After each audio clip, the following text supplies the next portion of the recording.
ছোট্ট শরীরে অসংখ্য ক্ষতচিহ্ন, হাতে স্যালাইন আর কপালে রক্তের দাগ। কিছু সময়ের জন্য চোখ খুলে খুঁজতে থাকে বাবা মাকে, কিন্তু কাউকে খুঁজে পায় না। বিড়বিড় করে মা বাবার নাম উচ্চারণ করে আবার ঘুমিয়ে পড়ে। বলছিলাম, চট্টগ্রামের লোহাগাড়ায় সড়ক দুর্ঘটনায় 10 জনের মৃত্যুর পর বেঁচে যাওয়া 7 বছরের শিশু আরাধ্যের কথা। বাবা মায়ের হাত ধরে কক্সবাজারের সমুদ্র সৈকতে খেলার কথা ছিল শিশু আরাধ্যের, কিন্তু তার ঠাঁই হয়েছে চট্টগ্রাম মেডিকেল কলেজ হাসপাতালের শিশু ওয়ার্ডের আইসিইউতে।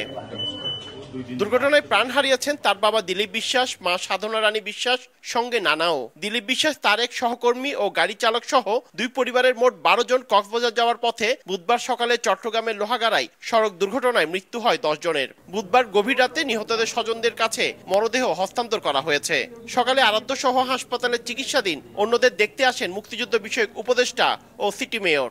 আরও উন্নত চিকিৎসার জন্য যদি বাইরে প্রেরণ করতে হয়, কিছু করতে হয়, তাও সরকারের পক্ষ থেকে আমরা উদ্যোগ নেব এবং ডাক্তারদের পরামর্শ মতোই নেব।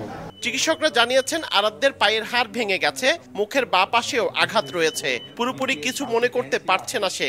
ডাক্তাররা সর্বোচ্চ চেষ্টা করছে। এই বাচ্চাটা আসলে এখন গ্র্যাজুয়ালি ইমপ্রুভ করছে, কারণ 10 ছিল, জিসিএসএস স্কোর এখন 11তে গেছে। এটা যখন 15-16 দিকে যাবে আমরা মনে করতে পারবো যে এটা রিস্ক ফ্রি হচ্ছে। এখনও কিন্তু রিস্ক ফ্রি না।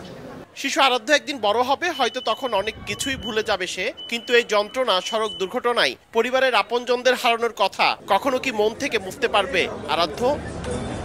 পার্থপ্রতিম বিশ্বাস, সময় সংবাদ, চট্টগ্রাম।